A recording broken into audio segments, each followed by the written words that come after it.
grandis-nous aussi par la même occasion, dans nos ministères, et que nous soyons transformés par le Saint-Esprit à travers cette parole. Merci de l'utiliser pour nous élever jusqu'à toi et nous permettre d'être comme tu veux que nous soyons. Au nom de Jésus-Christ de Nazareth. Amen. Dans cette deuxième partie du thème le Christ surnaturel, comme vous pouvez le voir devant l'estrade, cette deuxième partie est écrite maîtrise et contrôle des éléments naturels. Maîtrise et contrôle des éléments naturels. C'est la deuxième partie de notre thème sur le Christ surnaturel. Alors lisons toujours dans Matthieu 14, 22 à 33. Matthieu 14, 22 à 33. Il est écrit. Aussitôt après, il obligea les disciples à monter dans la barque et à passer avant lui de l'autre côté, pendant qu'il rencontrait la foule. Quand il eut envoyé, il monta sur la montagne pour prier à l'état, et comme le soir était venu, il était là seul. La barque, déjà au milieu de la mer, était battue par le flot, car le vent était contraire. À la quatrième veille de la nuit, Jésus alla vers eux, marchant sur la mer. Quand les disciples le virent marchant sur la mer, ils furent troublés et dirent, « C'est un fantôme. » Et dans leur frayeur, ils poussèrent des cris.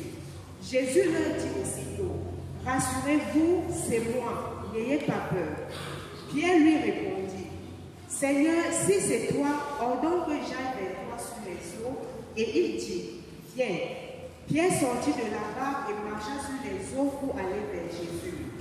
Mais voyant que le vent était fort, il eut peur, et quand il commençait à enfoncer, il s'écria, « Seigneur, sauve-moi !» Aussitôt Jésus étendit la main, le saisit et lui dit, « Homme de peu de foi, pourquoi as-tu douté ?» Et ils montèrent dans la barque et le vent cessa. Ceux qui étaient dans la barque vinrent se prosterner devant Jésus et dirent, « Tu es véritablement le Fils de Dieu. » Amen. Amen. Tu es véritablement le Fils de Dieu. Ça, c'est la réaction des personnes qui l'ont vu en plein marchant sur les eaux. Gloire à Dieu. C'est ce qui nous amène dans cette deuxième partie du Christ surnaturel à ceux sous quelle maîtrise et contrôle des éléments naturels. En fait, la maîtrise, c'est déjà le pouvoir de contrôler, puisqu'on utilise un peu les deux, de diriger ou de réguler quelque chose. Avant de nous pencher sur ce qui paraît clairement défier la loi de la pesanteur, en le fait que Jésus marche sur les eaux de la mer en chair et en os, nous allons d'abord insister sur son contrôle même des eaux. Son contrôle des eaux. L'eau fait partie des 4 éléments essentiels de la création, avec le feu, la terre et l'air. C'est-à-dire, on va dire, sont les 4 éléments essentiels de la création. L'eau, le feu, la terre et l'air. Souvenez-vous qu'alors que Jésus était dans la barque avec ses disciples, un vent impétueux, soulevant les vagues de la mer, les avait surpris. Et pendant que l'orage était terrifiant avec les vagues de la mer, Jésus, lui, dormait tranquillement, comme si de rien n'était. Alors que tous ses disciples, naturellement, étaient conscients qu'ils allaient couler et périr ce jour-là, vu la circonstance. Et nous savons que ce frère Jésus qui se leva sous leur appel de détresse. Il menaça le vent, il menaça la mer, et il est bien dit qu'il y eut, voilà, s'il vous plaît, soyez avec nous. c'est un grand test. Il y a eu un grand calme. C'est ce qui est écrit. Gloire à Dieu. Tous furent dans l'étonnement, se demandant quel est celui-ci à qui obéissent même les vents et la mer. Non seulement Jésus pouvait dompter la mer et les vents, mais on le voit plus haut, carrément, marcher sur les eaux de la mer. Il s'agit bel et bien là du Christ surnaturel. Mais il a prêté souvent son pouvoir à travers l'ange de l'Éternel à des héros de la foi, comme nous pouvons le voir dans l'Ancien Testament. C'est ainsi que l'Éternel ordonna à Moïse d'étendre son bâton sur la mer Rouge pour faire traverser la nation d'Israël. La Bible dit que Moïse étendit sa main sur la mer et l'Éternel refoula la mer par un vent d'Orient qui souffla avec impétuosité toute la nuit. Il mit la mer à sec et les eaux se fendirent. Les enfants d'Israël entrèrent au milieu de la mer à sec et les eaux formaient comme une muraille à leur droite et à leur gauche. Gloire à Dieu. S'il te plaît, ne sois pas au quartier, sois là, tu vis la situation. Sinon, tu seras passé à côté de quelque chose. Quand les Égyptiens voulurent aussi traverser pour aller attraper les Hébreux, Dieu ordonna à Moïse de lever son bâton à nouveau et les eaux de la mer descendirent normalement et noyèrent toute l'armée égyptienne. Josué, qui était successeur de Moïse, on l'oublie souvent, il a fait aussi pour faire traverser le fleuve du Jourdain à la nation d'Israël, afin que ces derniers puissent entrer en terre promise. Les sacrificateurs posèrent leurs pieds sur le Jourdain, sur les eaux, et les eaux furent coupées en amont. Et ils formaient une muraille qu'on pouvait voir de très loin, et le peuple passa avant que les eaux reviennent normalement. On a tendance à oublier cet épisode. Gloire à Dieu. Et il faudra ajouter que quelques siècles plus haut, le prophète Élie frappa de son manteau les eaux du Jourdain et il traversa à sec. Et à sa suite, Élisée aussi frappa les mêmes eaux au nom du Dieu d'Élie et elles se divisèrent en deux. Et il passa aussi à sec. C'est ainsi qu'on a vu ces héros de la foi, tout comme Christ, avoir l'ascendant sur les eaux. L'eau qui est un des éléments naturels de la création, maîtrisé par des personnes,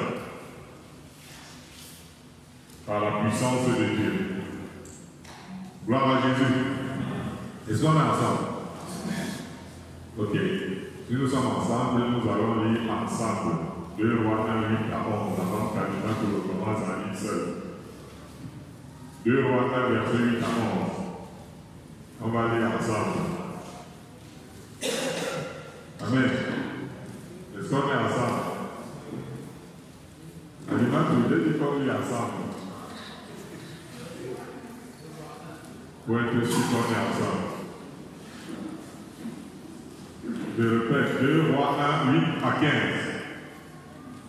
Est-ce que quelqu'un est là? Disons donc ensemble. Vous y êtes? Allons-y. Il lui répondit, c'était un homme vêtu de poil et ayant une ceinture de cuir autour des reins. Et Achazia dit, c'est Élie le Tishbite.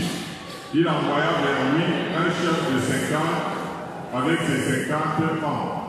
Ce chef monta auprès d'Élie qui était assis sur le sommet de la montagne. Et il lui dit, homme de Dieu, le roi a dit, descends. Élie répondit au chef de 50, si je suis un homme de Dieu, que le feu descende du ciel et te consume, toi et tes 50 hommes. Et le feu descendit du ciel et le consuma, lui et ses 50 hommes. Achazia envoya de nouveau vers lui un autre chef de 50 avec ses 50 hommes. Ce chef prit la parole et dit à Élie, homme de Dieu, ainsi a dit le roi, hâte-toi de descendre.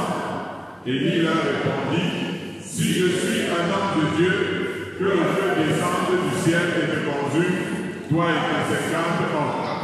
Et le feu de Dieu descendit du ciel et le consuma, lui et ses 50 hommes. Achazia envoya de nouveau un troisième chef de 50 avec ses 50 hommes. Ce troisième chef de 50 monta, et à son arrivée, il fléchit les genoux devant Élie, et lui dit en suppliant, homme de Dieu, que ma vie, je te prie, et que la vie de ces 50 hommes, tes serviteurs, soit précieuse à tes yeux. Voici le feu est descendu du ciel et a consumé les deux premiers chefs de 50 et leurs 50 hommes. Mais maintenant, que ma vie soit précieuse à tes yeux. L'ange de l'Éternel dit à Élie, descends avec lui, n'aie aucune crainte de lui. Et Élie se leva et descendit avec lui vers le roi. Gloire à Dieu. Ce n'est pas la première fois qu'Élie faisait descendre le feu du ciel. Sa première expérience fut devant les 400 prophètes de Baal. Élie avait dit que le Dieu qui ferait descendre le feu du ciel pour consumer le sacrifice fait par ses adeptes, bien entendu, devrait être reconnu comme le seul vrai Dieu. Ainsi, Élie supplia Dieu, et Dieu fit descendre le feu qui consuma le bois, l'eau et l'holocauste. Amen. Donc voilà ce qu'Élie avait fait ce jour-là. Il a invoqué le feu du ciel. Le feu du ciel est descendu et a consumé en même temps le feu, l'eau, le bois et même le sacrifice qui était là. Le roi Achazia, lui, il a voulu faire du mal à Élie en envoyant à 2 reprises une troupe d'armée de 50 hommes. À chaque fois, Élie invoqua le feu du ciel et 49 furent consumés et un seul restait pour aller rapporter au roi ce qui s'était passé.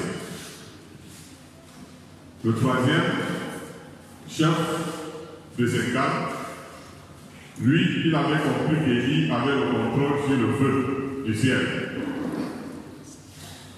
Et donc, comprenant qu'Élie avait le contrôle sur le feu du ciel, il est venu supplier le prophète. C'est ce qui a fait que lui, il puisse survivre. Élie avait le contrôle et la maîtrise sur le feu du ciel. Dieu a fait tomber le feu du ciel, nous le savons, encore une fois parce qu'il détient les éléments de la nature, sur Sodome et Gomorrhe, vous vous souvenez, il a consumé donc ces deux villes impénitentes. Et nous allons voir aussi que Dieu contrôle le feu tout le temps. Dieu contrôle le feu tout le temps. Les trois fidèles compagnons de Daniel, par exemple, vous vous souvenez, Shadrach, Meshach, Abed-Nego, ils furent jetés vivants avec tous leurs vêtements dans le feu, parce qu'ils étaient restés fidèles à Dieu, malgré la menace du roi Nebuchadnezzar. Et le feu qu'on avait allumé était tellement fort que ceux qui les avaient jetés au feu furent eux-mêmes consumés. Mais le roi remarqua ce jour-là que les compagnons de Daniel étaient au milieu du feu sans qu'ils ne soient affectés. Il y avait en réalité une quatrième personne, le Seigneur lui-même avec eux, dans le feu pour les protéger. Gloire à Dieu. On les fit sortir, il n'y avait même pas l'odeur du feu sur eux. Il n'y avait pas d'odeur de feu sur leurs vêtements, ni leurs poils, ni leurs cheveux, rien n'avait été impacté par la fournaise géante. Et ce jour-là, le roi Nebuchadnezzar reconnut que leur Dieu était le vrai Dieu. Dieu contrôle le feu. Gloire à Dieu. Un jour, ma femme et moi, on avait été invités à un concert à Olézois, chez un pasteur, qu'on appelait le pasteur Hortense. Alors, donc, et vous savez, entre Bousseau et Olézois, il y a quand même une belle petite distance. C'est un peu comme à l'autre bout de la ville. Et nous étions partis à cette invitation à environ 15 heures. Et puis, l'invitation, la fête, tout ce que vous pouvez imaginer, ça fait qu'on est rentré aux environs de minuit. Ma femme avait oublié la marmite au feu. Sur le gaz. Et nous sommes partis de 15 heures, on est rentré à minuit. On va dire que la marmite était restée au feu. Vous savez combien de temps? Voilà, 9 heures. Voilà. Moi j'ai dit 5 heures, j'ai oublié que minuit, je pas 24. Au retour, on trouva la maison fermée, l'odeur du brûlé était là. Tout ce qui était dans la marmite était calciné, sauf la marmite elle-même.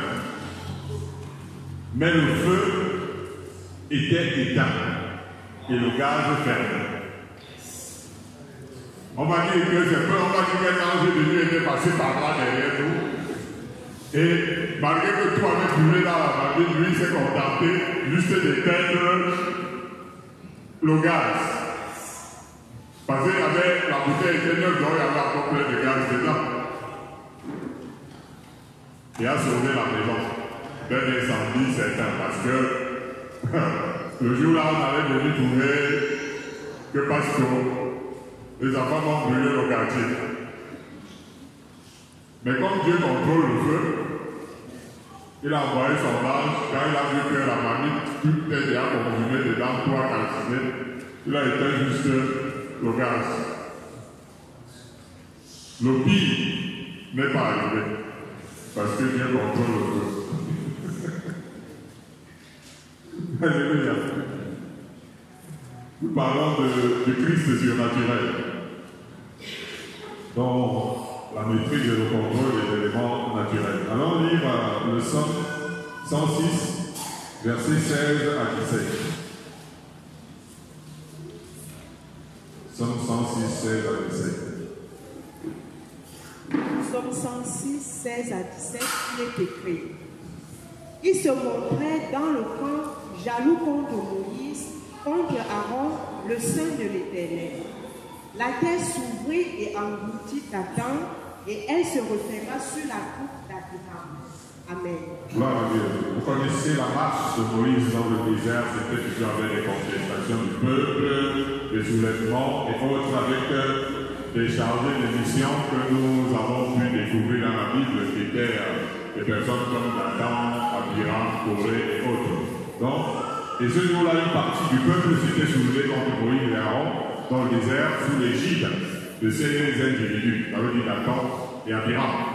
Alors que cette multitude s'approchait donc, menaçante contre Moïse et Aaron pourrait lapider certainement, Dieu ordonna à la terre de s'ouvrir. Et cette multitude fut engloutie. Ils descendirent vivants dans les antres de la terre. Et ils périrent, bien entendu. C'est pour dire déjà que la terre est vivante. Alléluia. Est-ce que vous saviez que la terre est vivante? Est-ce que vous savez que la terre obéit à Dieu? Elle exalte même Dieu. Dieu a entendu la terre qui criait vengeance pour Abel contre Caïn, son frère. Parce que Caïn avait fait boire le sang innocent à la terre. Et c'est vrai. Mais Dieu n'a pas voulu tuer Caïn forcément. Toute la terre a tremblé quand Jésus a rendu l'âme sur la croix. Et lorsque l'ange est venu ouvrir la pierre tombale qui n'avait pas pu retenir le corps, de Christ après 3 jours. La terre a tremblé de nouveau. Le diable voulait pousser, par exemple, Jésus un jour à transformer les pierres en pain, parce qu'il savait Jésus capable. Mais le piège aurait été que ce soit sous l'ordre de Satan que Jésus vienne à transformer les pierres en pain.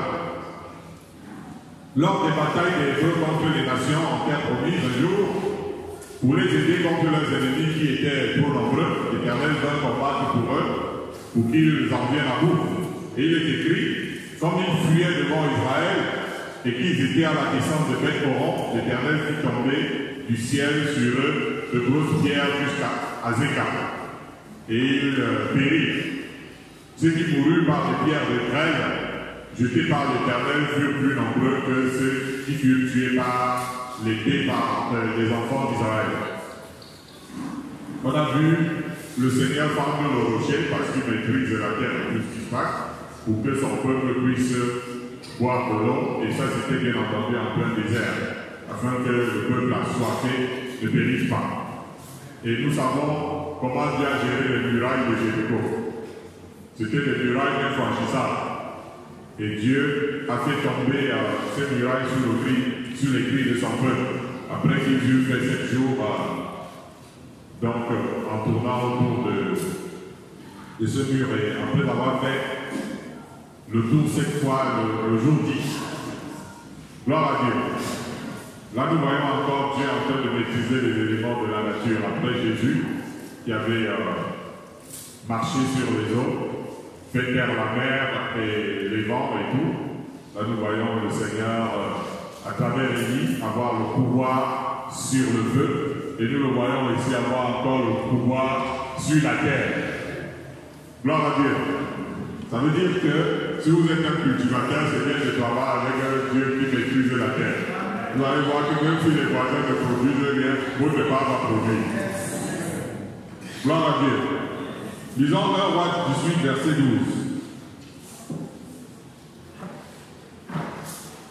Et c'est bien que vous sachiez que le Cameroun est une terre sacrée. 1 Roi 18, verset 12. 1 Roi 18, verset 12, je lis. Puis, lorsque je t'aurai quitté, l'Esprit de l'Éternel te transportera, je ne sais où.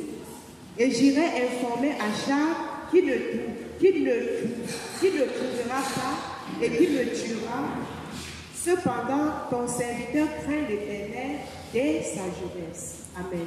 Gloire à Dieu. Nous avons vu qu'il y avait ces 4 éléments de la création qui étaient l'eau, le feu, la terre et bien entendu l'air. Et déjà nous avons vu le Seigneur en train d'avoir le dessus sur les eaux, sur le feu, sur la terre. Et même l'air est sous le contrôle de Dieu. Plus haut, nous avons vu le Christ défier les lois de la pesanteur en marchant tranquillement sur les eaux de la mer en chair et en os. Dans l'Ancien Testament, Élisée défia la loi de la pesanteur. Un jour, qu'un des fils des prophètes avait fait tomber le fer de la hache dans le fleuve. Il fut dans la détresse parce que cela aurait pris beaucoup de temps pour pouvoir obtenir le fer pour une autre hache.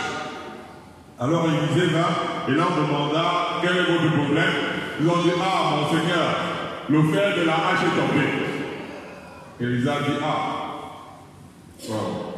La journée allait pas avoir le travail de l'eau, là il a dit apportez-moi un morceau de bois. Alléluia. Et il dit où est-ce que le fer est tombé exactement. Donc lui montra exactement l'endroit où le fer de la hache était tombé. Alléluia. Et Élisée jeta le morceau de bois à l'endroit exact. Le morceau de bois coula. Et le fer remonta à la surface. Et ils récupérèrent donc leur morceau de fer pour aller continuer leur travaux d'abattage. Alléluia. Dieu maîtrise l'air et la loi de toutes choses.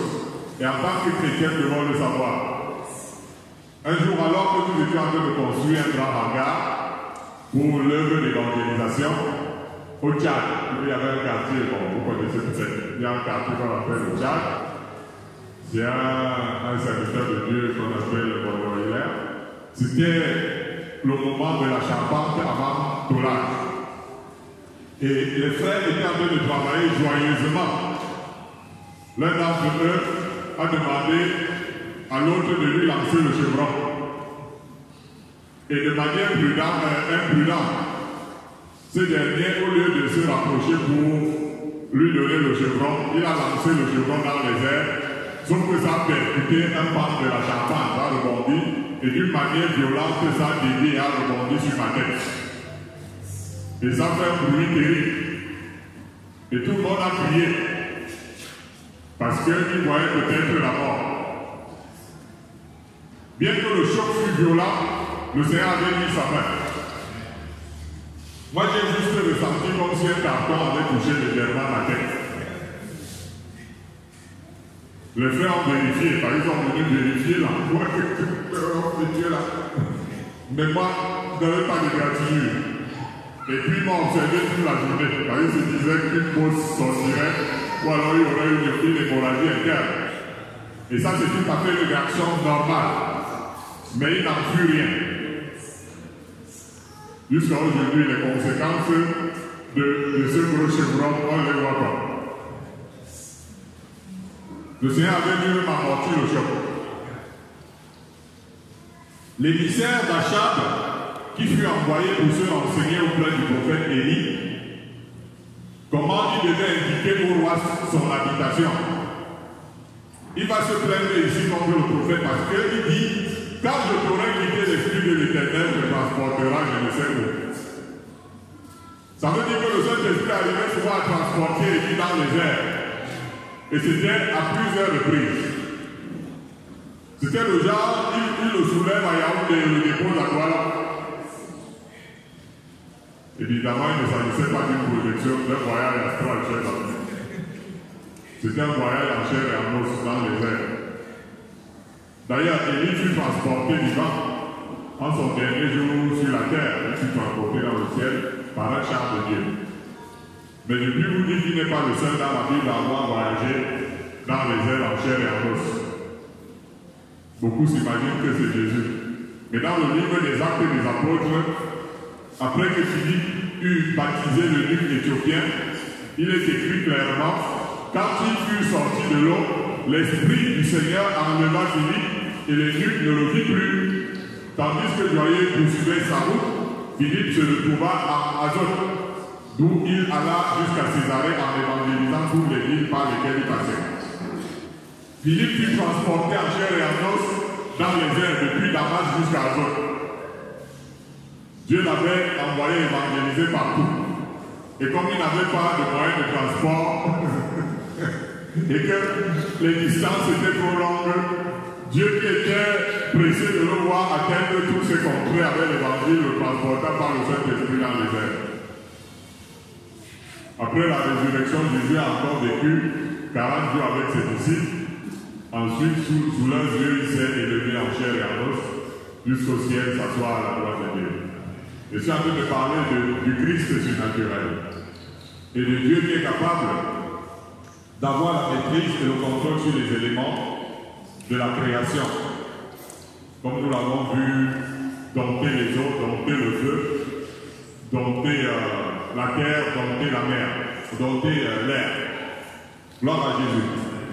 Disons, Josué 10, versets 12 à 14. Je voudrais ramener à vous pour que vous puissiez connaître Dieu dans la dimension dans laquelle il peut agir. Pour que nous cessions de marcher avec le Seigneur comme un petit garçon qui parfois ne sait même pas ce qu'il doit faire. Josué 10, versets 12 à 14. Il est écrit: alors Josué parla à l'Éternel le jour où l'Éternel livra les Ammoniens aux enfants d'Israël, et il dit en présence d'Israël. Voilà, nous allons lire ça ensemble. S'il vous plaît, Alimadou, on lit ensemble. Ok. Vous y êtes? Josué 10, versets 12 à 14.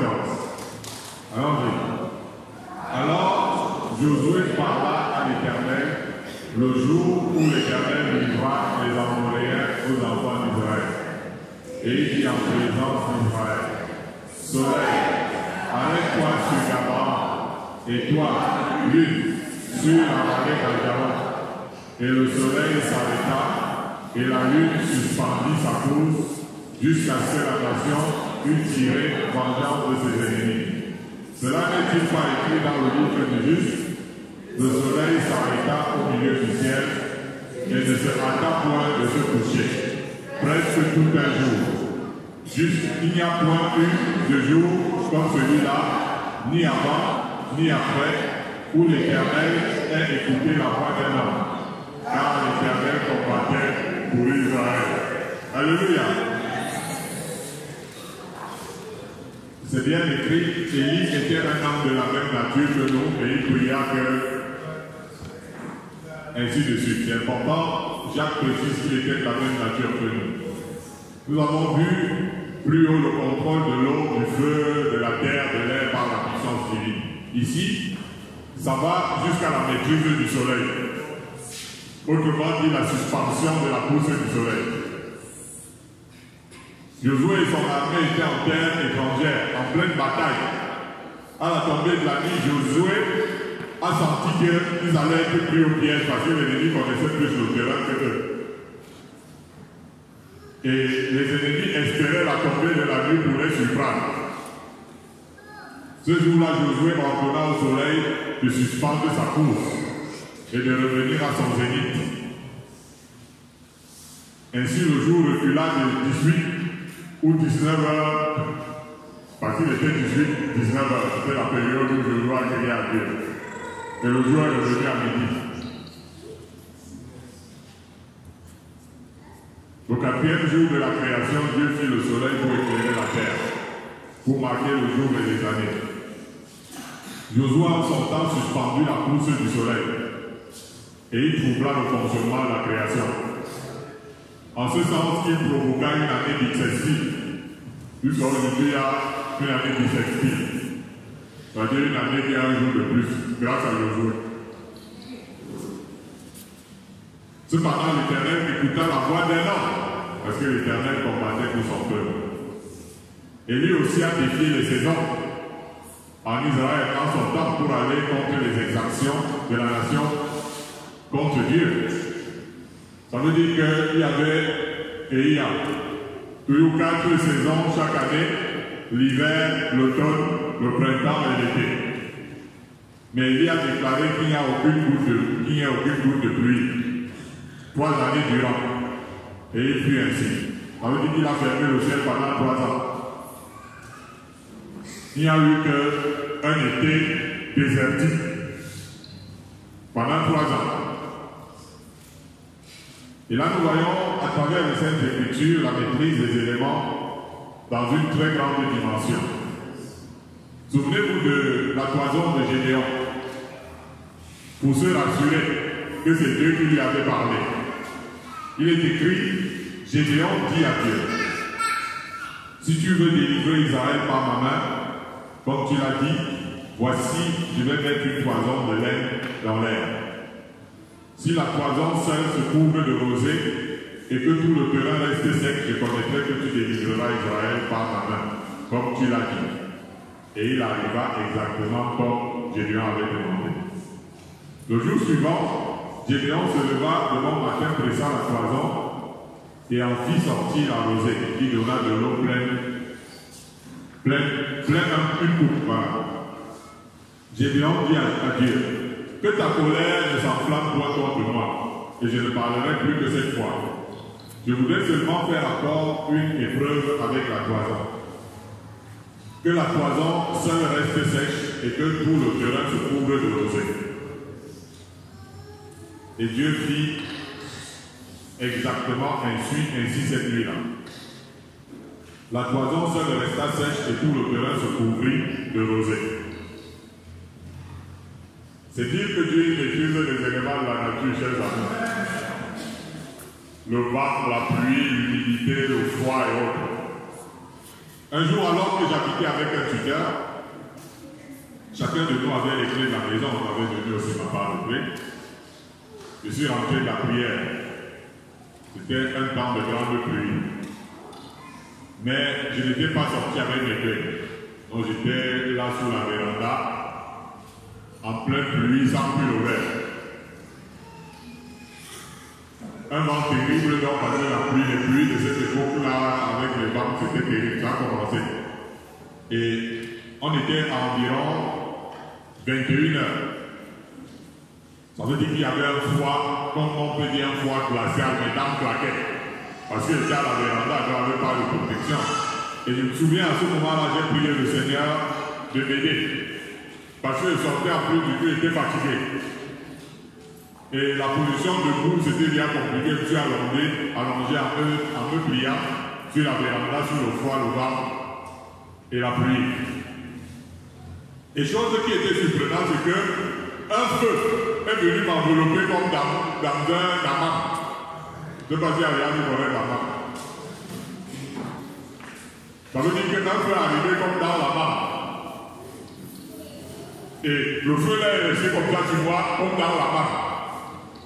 Alors que le vent était le soufflet et tout ce que vous voulez. Et puis mon tuteur est arrivé entre les 3h30. Et il était vraiment inquiet parce que lui-même, il a vécu la terrible pluie et tout ça. Et très inquiet de me trouver là. Lui-même, il tremblait de froid. À cause du mauvais climat. Mais moi, j'avais chaud. C'est un grand étonnement. Il faut dire que j'avais grandi, moi dans la foi, j'avais grandi avec des gens qui avaient une foi incroyable. Un jour, par exemple, alors que nous allions aider des frères qui étaient en train de construire leur maison, c'était une maison en terre, donc on veut dire que les frères l'assemblaient, on allait, on tapait la terre, on allait les aider. Et c'était vers midi. Et j'étais en train d'y aller avec l'un des frères, c'est-à-dire qui ont participé à la maison. On l'appelait le frère Serge. Et le soleil tapait mon crâne. Parce qu'il y avait, il m'était rasé. Le concours. Vous m'avez dit que le soleil tapait mon crâne alors il était en train de me plaindre. Et quand le frère a entendu, je suis en train de me plaindre. Et lui, il n'a pas réagi comme moi. Il a plutôt dit que le soleil s'adoucisse. Quand il a dit que le soleil s'adoucisse, à ma grande surprise, le soleil est devenu aussitôt doux, sans que les nuages l'enveloppent. Pas souvent, quand un nuage est bien passé après, ça fait un gars. Zéro. Le soleil avait zéro nuage. Le même soleil est devenu doux. Et on a continué le matin. Regardez le frère comme un patient. Cependant, ça m'a beaucoup marqué.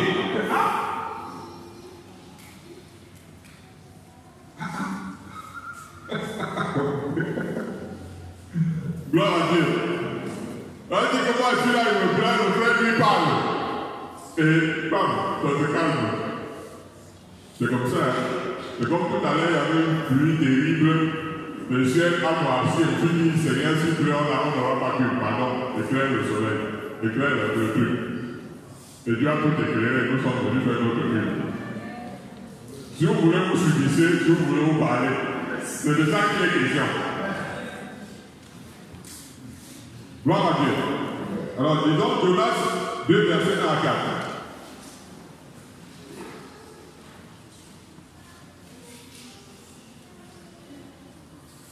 Jonas 2, 1 à 4. Lecture.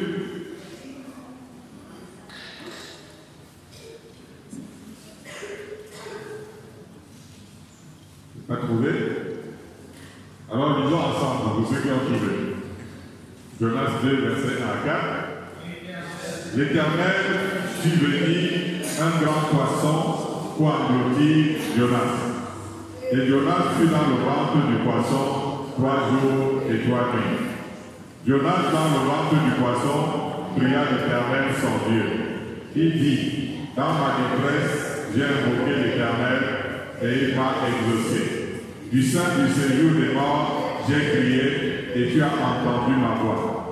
Tu m'as jeté dans l'abîme, dans le cœur de la mer, et les courants d'eau m'ont environné. toutes tes vagues et tous tes flots ont passé sur moi. Gloire à Dieu. On remarquera aussi que Dieu a le contrôle sur les animaux, les oiseaux et les poissons. C'est ainsi qu'il envoyait un baleine qui va sous ses ordres, sur les ordres de Dieu, avaler Jonas, le rebelle. Il fut dans le ventre du poisson 3 jours durant. La première des choses que nous constatons, c'est que même l'organisme du poisson était contrôlé. Puisque Jonas n'a pas été digéré.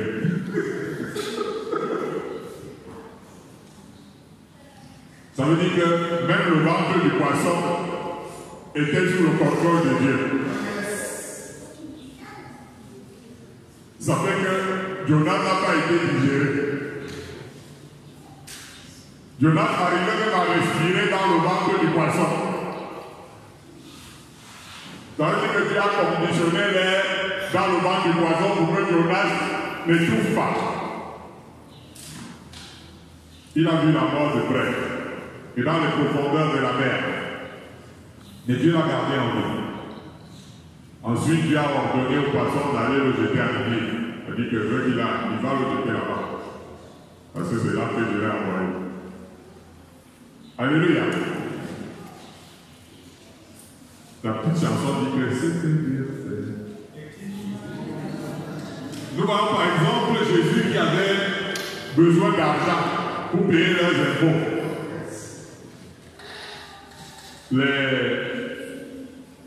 Les collecteurs sont arrivés. Il n'y avait pas d'argent. Il a envoyé Pierre. Il a dit Pierre, va dans la mer, retire un poisson là-bas. Et puis, prends le poisson, tu prends l'argent dans son ventre. Puis tu viens, tu payes nos impôts. Je vous parle de Jésus. Le poisson avait accompli la mission de coursier. Ça veut dire que le poisson, lui, il était chargé d'apporter l'argent. Et Pierre était chargé d'aller au péché. Il fallait qu'il apporte la somme qu'il fallait. Il n'y a pas eu que les poissons. On verra aussi des corbeaux envoyés par Dieu pendant la période de disette pour nourrir le prophète Élie. Il est écrit les corbeaux lui apportaient du pain et de la viande le matin et du pain et de la viande le soir. Donc les gars étaient fidèles, ils étaient à leur net chaque jour.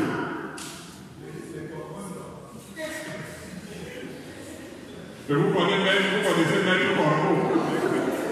Il va laisser la viande dans sa bouche jusqu'à aller donner à quelqu'un.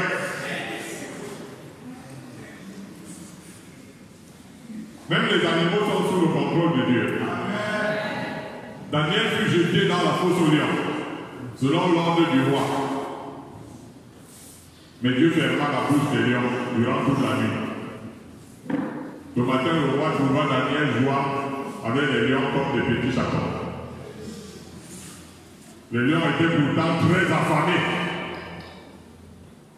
Parce que lorsqu'on y jeta les bourreaux de Daniel, les lions leur brisaient les os avant même que leur corps ne touche le sol. Et ils les mirent en pièces en quelques minutes que même on a faim.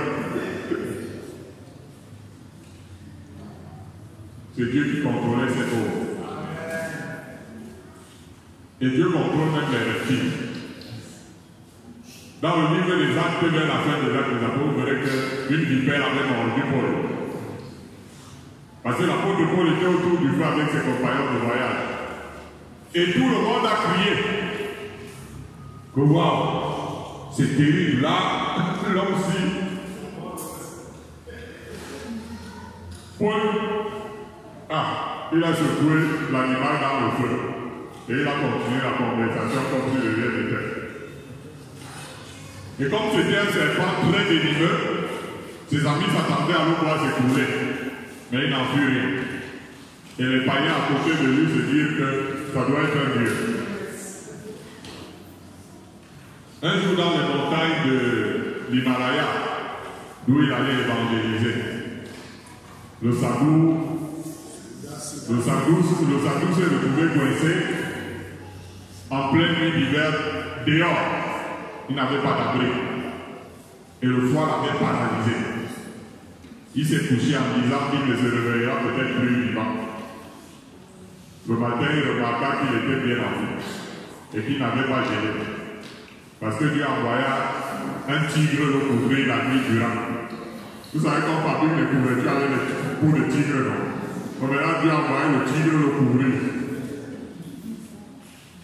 Et quand il se réveilla, le tigre a vu qu'il s'est réveillé, le tigre s'en est allé sans lui faire du mal. Ça veut dire que Dieu qui sait qu'on fait les couvertures avec les peaux de tigre, lui a envoyé une couverture vivante.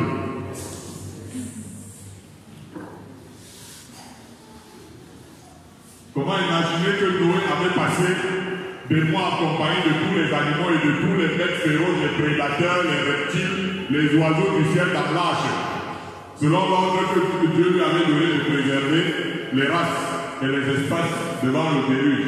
Il a fait entrer les mammouths, les lions, les bœufs, les tout ceci ensemble. Pendant tout le temps, je ne sais pas comment ça a duré des mois.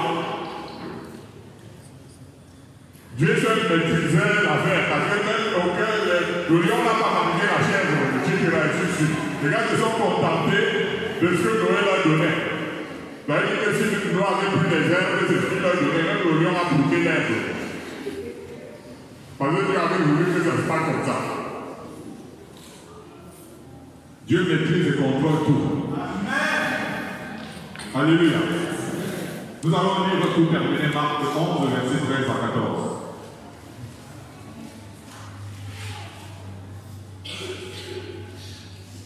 C'est important de parler du Christ surnaturel. Alléluia.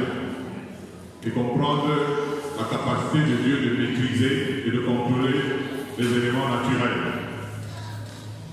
auxquels nous sommes confrontés au quotidien.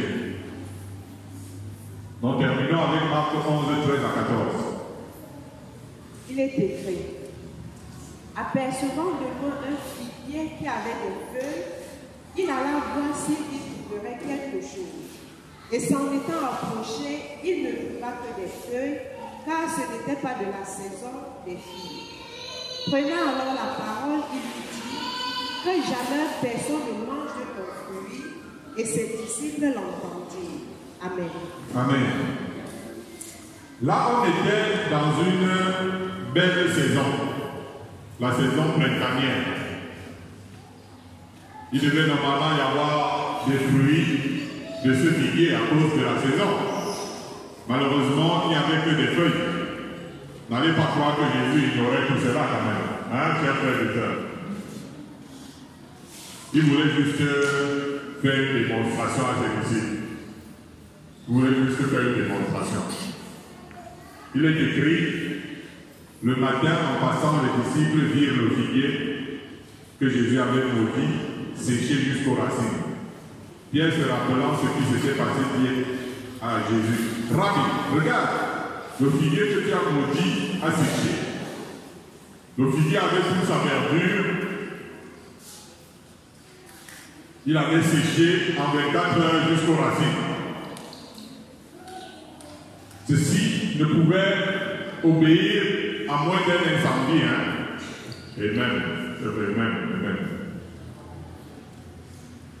Ça ne pouvait pas obéir à la loi naturelle.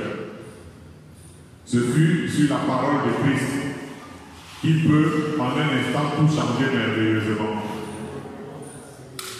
Alléluia. En moins de 24 heures, il peut tout changer merveilleusement. Or, c'est ça ce que Jésus voulait que ses disciples voient et comprennent. Parce qu'il voulait leur apprendre à avoir foi en Dieu. Alléluia. Dieu s'est tenu même les choses en suspens. Un jour, nous avons voyagé pour aller à Saint-Païmé au deuil de la maman de Maman Alice. Dans la voiture, j'étais avec Maman Ali, Maman Esso, Maman Isaïe, je ne sais pas qui encore. Ok. Donc, il y avait un endroit là-bas, un tournant. On a même vu des carcasses de voitures là-bas. Et il y avait un grand trou au tournant. Ça veut dire que quand vous venez, vous ne voyez pas le tournant. C'est pour ça qu'il y avait eu plein de carcasses de voitures là-bas. Donc quand vous venez de votre côté, il y a un trou. La route est bien goudronnée, mais il y a un trou. Et donc quand on est venu, et c'était c'était la pluie, on a cogné Bon, du moins, on a tourné sa voie et puis on a tourné le tour. Et en une fraction de seconde, on est entré en brousse. Et comme c'était avec les herbes, parce que c'était les descentes en roue, les bus en descente comme ça. Oui, donc, on avait tout en un exemple et on avait tout là-bas. C'était à la vitesse de l'éclair. Pendant qu'on était en train de descendre, il y avait le pied sur le frein. Rien ne se passait. Et après, rien n'y a plus aucun ralenti, aucun. On est arrivé devant un grand table qu'on devait se faire prendre, tout le monde explose. La voiture s'est arrêtée, tiens. Ça veut dire que entre l'arbre et nous, tu ne pouvais pas mettre la main.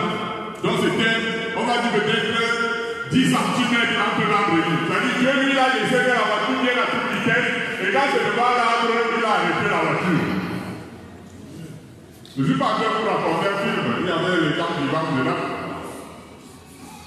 Et après, les gens qui avaient remarqué, par exemple, tous les gens sont entrés en brousse, vous dites que on passe mal à voiture le cadavre. Parce que la manière que ça entré à toute vitesse là, les gars sont venus nous voir, on était voici là, après de nous, on est là, à 0 mètres.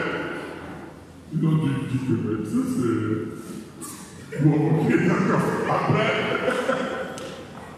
ils ont poussé la voiture, ramené la voiture en route, la voiture avait démarré, on est parti au lieu du on est rentré. C'était sur la route de Saint-Bayenne. Vous voyez, non? Parce que tu avais contrôlé le véhicule. Au moment où ça doit percuter, il a arrêté tac. Il a posé que bon, ici c'est bon. Vous pouvez repartir. Gloire à Dieu. Jésus a voulu faire apprendre à ses disciples à avoir foi en Dieu. Alléluia. Il a dit à Pierre de venir sur les eaux, comme nous avons lu au début. Comme lui, il marche sur les eaux, Pierre le voit, il dit bon, peut-être qu'elle marche aussi, il dit viens. Pierre l'a fait à l'instant, mais voyant les vents, il a eu peur et il s'est enfoncé. Vous voulez savoir, c'est ça qui nous fait nous enfoncer. Le piège, c'est la peur, au lieu de garder la foi. Dieu n'est pas un homme. Dieu n'est pas naturel. Parce que franchement, Dieu n'est pas un homme. Donc Dieu n'est pas naturel. Tu ne peux pas marcher avec Dieu et ne vivre que naturellement. Tu ne peux pas marcher avec Dieu et avoir une vie ordinaire. Jésus l'a dit, si quelqu'un dit à cette montagne, ôte-toi de là et jette-toi dans la mer, il ne doute pas à son cœur, mais crois que ce qui lui arrive, il le verra s'accomplir. C'est pourquoi je vous dis, tout ce que vous demanderez en priant, croyez que vous l'avez reçu et vous le verrez s'accomplir. Il n'y a rien d'insurmontable aux yeux du Seigneur. Et il n'y a rien d'insurmontable aux yeux de celui qui croit et prie. Ce qui est impossible aux hommes, comme dit la chanson, demeure aujourd'hui toujours possible à notre Dieu. La prière est là pour avoir des résultats hors normes. Si la prière c'est juste pour avoir des résultats naturels, ça veut dire qu'on n'a pas besoin d'aller voir Dieu, pas aller voir un gars pour nous aider à régler un problème naturel ordinaire. Donc la prière est là pour des résultats hors normes. Parce que Christ qui habite en nous est surnaturel. Si tu n'es pas surnaturel, tu ne peux pas habiter à tout le monde. Il est écrit dans Apocalypse. Apocalypse chapitre 11, je donnerai à mes deux témoins le pouvoir de prophétiser. Revêtus de ça pendant 1260 jours. Ce sont les deux oliviers et les deux chandeliers qui se tiennent devant le Seigneur de la terre. Si quelqu'un veut leur faire du mal, le feu sort de leur bouche et dévore leurs ennemis. Et si quelqu'un veut leur faire du mal, il faut qu'ils soient tués de cette manière. Ils ont le pouvoir de fermer le ciel afin qu'il ne tombe point de pluie pendant les jours de leur prophétie. Et ils ont le pouvoir de changer les eaux en sang et de frapper la terre de toute espèce de plaie chaque fois qu'ils le voudront. Alléluia. En tant que témoins de Christ, nous aussi sommes appelés à défier les lois de la nature. Nous sommes appelés à les renverser quand le besoin se présente. Quand il s'agit de démontrer la vérité et la réalité de Dieu et l'authenticité de l'évangile de notre salut. Nous viendrons à bout de tout à cause du sang de Christ et de la parole de notre témoignage. Alléluia. Et si vous pouvez garder un moment de silence et réfléchir sur ce que vous avez entendu.